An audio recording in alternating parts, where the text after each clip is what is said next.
جنة عالية لا تسمع فيها لاغية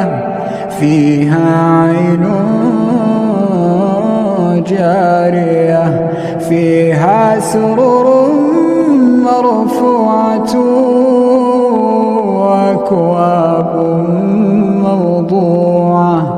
ونمارق مصفوفة وزرابي مبثوثة أفلا ينظرون إلى الإبل كيف خلقت وإلى